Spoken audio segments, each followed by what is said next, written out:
Greetings. We're well into the basketball season, but it's time to look at plays. Stick around.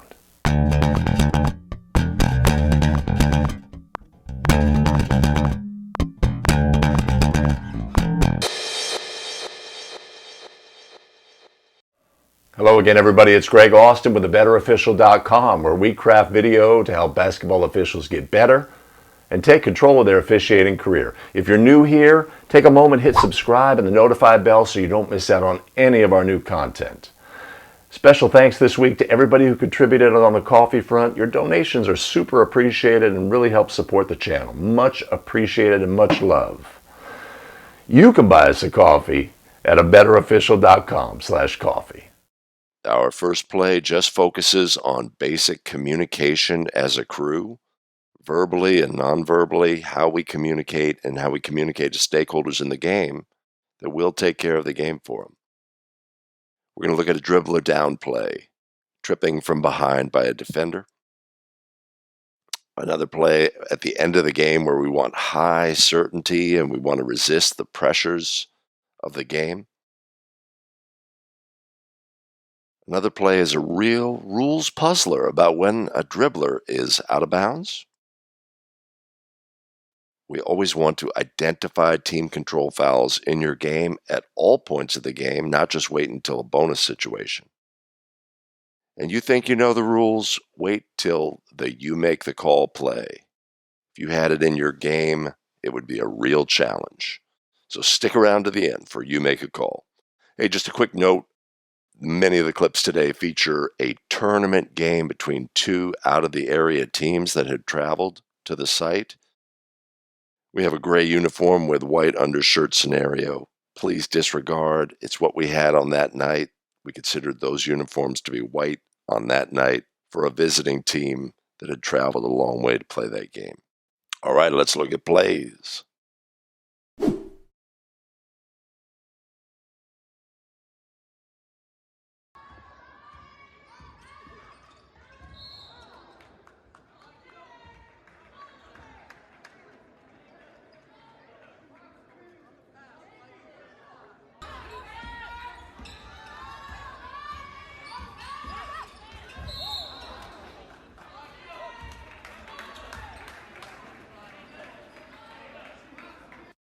We have a man-to-man defense here with a primary matchup defender on the ball. Coming out of the trail's primary, this play belongs to the trail, and he stays connected with an open look on the play. And then the center official has a look on the play as well. We end up with a triple whistle on this play. Obvious foul with communication between the crew. Designate the spot and report. We take a moment to communicate as a crew and confirm and affirm that we have the same call, but also that it was not a shooting foul. If we take that moment and communicate, it helps develop cohesion as a crew and communicates to all the stakeholders in the game that we are working together as a crew to get plays right. This is not a controversial call in this instance, but see the habits involved, the communication, the language, the nodding of heads. Even the lead gives an affirmative head nod. Yes, we are all on the same page. We know what we have. The foul was on a player who was passing the basketball, and the result is a throw in on the end line. Let's take a look at it from the other angle. Obvious foul, communication, head nodding, designate spot, working together as a crew. Fantastic. Let's also take a note from the center's position adjust here. 4 players in her primary area, but nothing competitive. When this play goes to the lane, she position adjusts so that she can maintain an open look on the play. Perfect. Head nods. We get it from the lead as well. This is great work as a crew.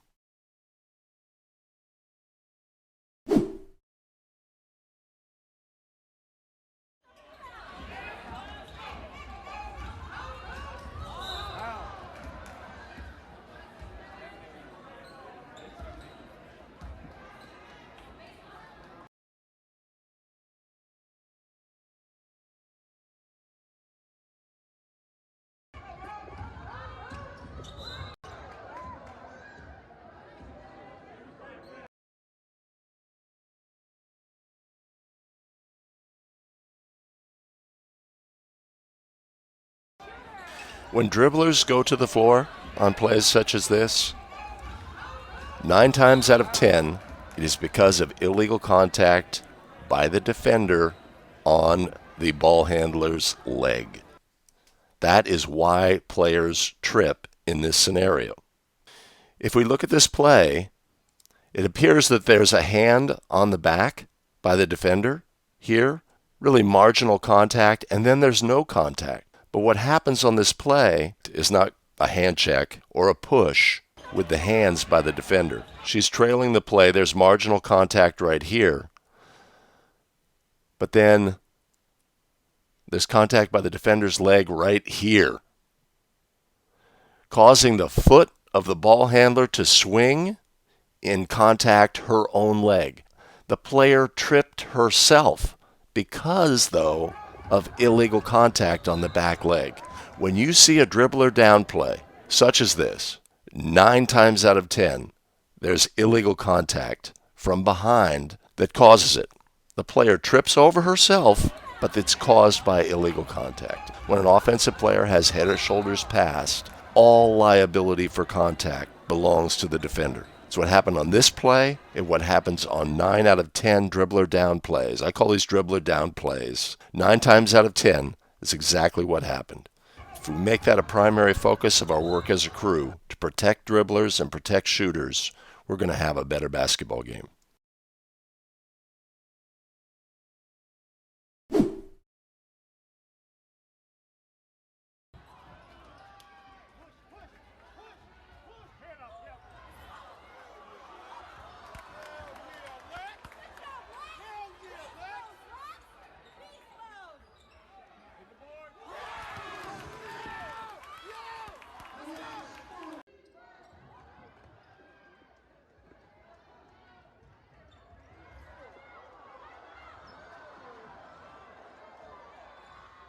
Okay, this is a phenomenal play for a number of reasons.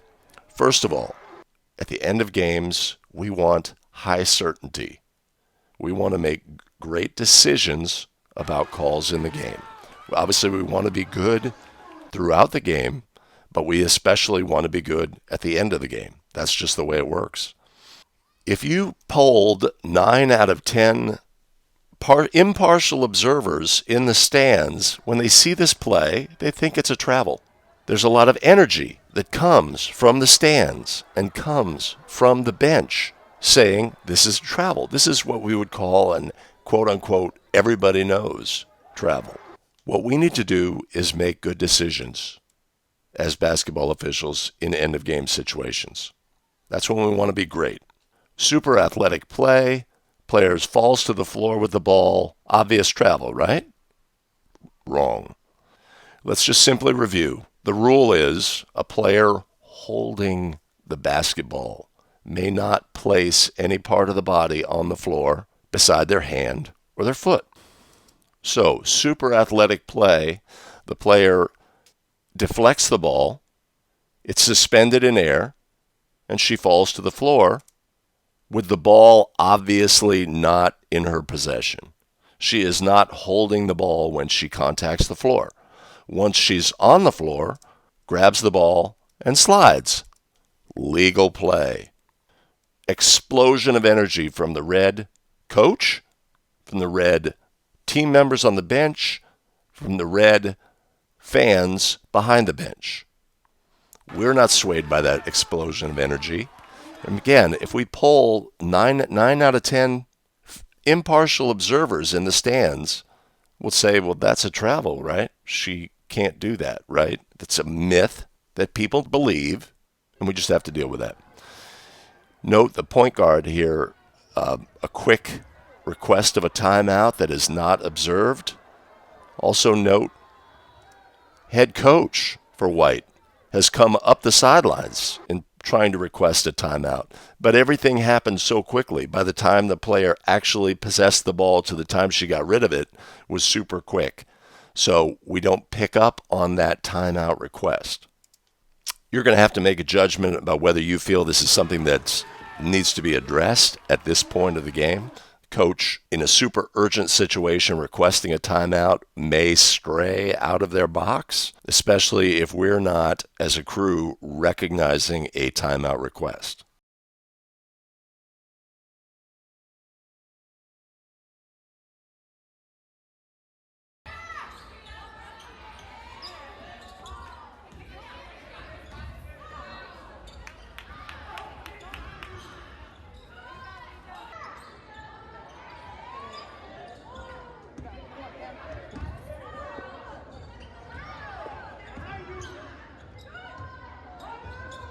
So, try for goal, long rebound, 2 players pursue the basketball.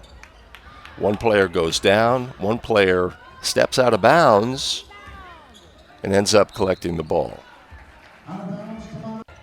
So we're looking at legality of this play on a couple of fronts. One, is there a foul in the initial pursuit of the ball? And second, is the player going out of bounds and returning to the court legal in that instance? So let's be clear what happens here. Players pursue. Player in white bats the ball, returns to the court, and dribbles the basketball. Is this a legal play? Remember, a player shall not cause the ball to go out of bounds. Note, the dribbler has committed a violation if he or she steps on or outside a boundary, even though he or she is not touching the ball while he or she is out of bounds. Fantastic. Is this player who steps out of bounds a dribbler? What's the definition of a dribble? A dribble is ball movement caused by a player in control who bats or pushes the ball to the floor once or several times. Our judgment here is, when is this player in control of the ball? If a player bats the ball to the floor when they don't have control in an effort to gain control, that is not a dribble. So let's look at that action of the player again. Ball, resumes, right? She's definitely dribbling the ball here. That is definitely a dribble. You've got to make a determination as an official about when she became a dribbler. If you think that the actions by the player in gaining possession of the ball constituted a dribble, then you could certainly put a whistle on this play. Now let's move to the second part of the play. Is this contact legal? Right? So we have 2 players in pursuit of the basketball. That when the ball is loose, or in rebounding action, is when players have an opportunity through sheer hustle and desire to gain control of the basketball. If we look at these 2 players here, they are in equally advantageous position to pursue the ball. There's contact between the 2, but when there is, one of the players is in front of the other player, and it has a more obvious advantage. The red player comes underneath the white player's arm, and it could appear that she is held or pushed, but the red player is losing her balance in pursuit of the ball. Official has as good a look as you could have on the play. The camera angle is obviously the best, but I don't see obvious displacement here.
We're highlighting this play because it's super important to recognize these plays for what they are. Super important. If we look at our game scenario, this scoreboard was broken and didn't display team fouls, but this is not a bonus scenario. The important takeaway of plays like this is each and every time they occur, to identify them as a team control foul. Black has team control. The ball is deflected from behind, and in the pursuit of the ball, black displaces white. If white was holding the basketball, then we'd have player control and team control by white. But in the absence of that, we still have team control by black. If we had a bonus scenario, we would not be awarding bonus free throws. The takeaway here, though, is to identify these plays each and every time so that we are in the habit of identifying them so that when they occur in a bonus situation, we're not confused. Because if we were in a bonus situation, the entire game would move to the other end of the floor and think that white was going to shoot free throws. By identifying these plays early and often, right? So again, we're going to take a moment and confirm as a crew. I have no change of possession. That's a team control foul, right? We get head nodding. This is good.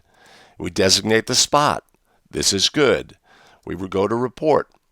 When we report, we can use the reporting area, which would be another 6 feet onto the floor. But the most important thing is having a clear view of the table. Also, if you're the off official, recognize what your role is here. There's no switch backcourt to front court with no free throws when the call is made by the center official. Center official will report and become the new lead in this instance.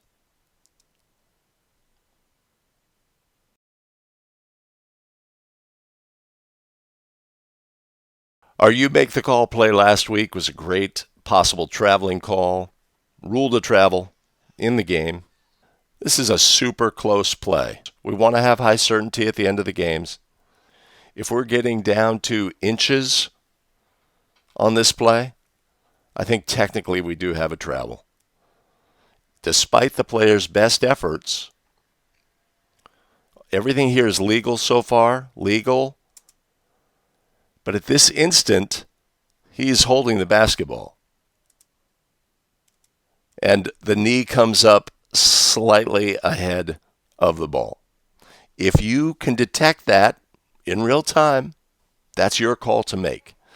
On our You Make the Call results, our 55% said legal, 45% said travel.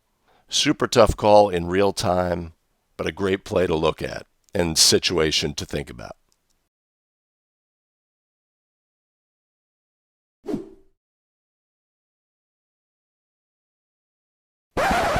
Before we get started on this play, I want you to recognize who this play was posted on Facebook by.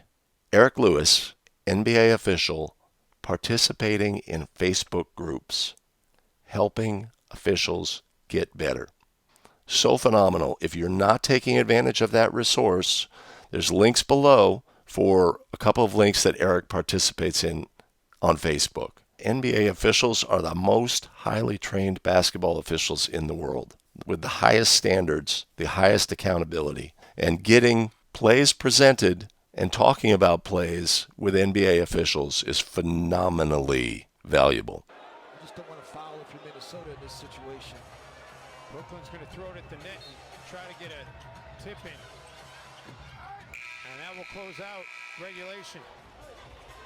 So, watch under the rim, Jordan Bell. Did he goaltend? I mean, it's a pass. It's a pass, so it can't be a goaltend. It's he shot it from out of bounds, so that's not a. But he went through the rim that Did time. go through the rim. We've seen it all here tonight.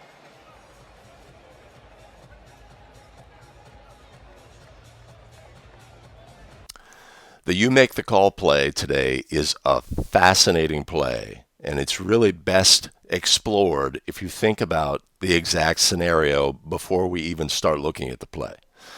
0.2 remaining in a tie basketball game with a sideline throw-in, right? With 0.2 remaining, what are you thinking about as a crew? What do we know? What do we expect to have happen?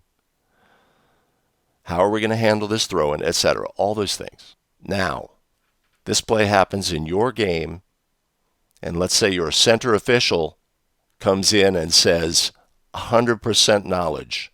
The player came through the basket to contact the basketball. What do you have on this play? You make the call. Wow.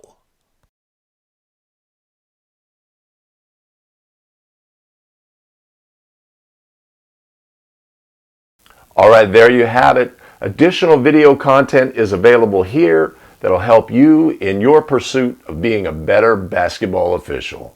We'll see you in the next video. Take care.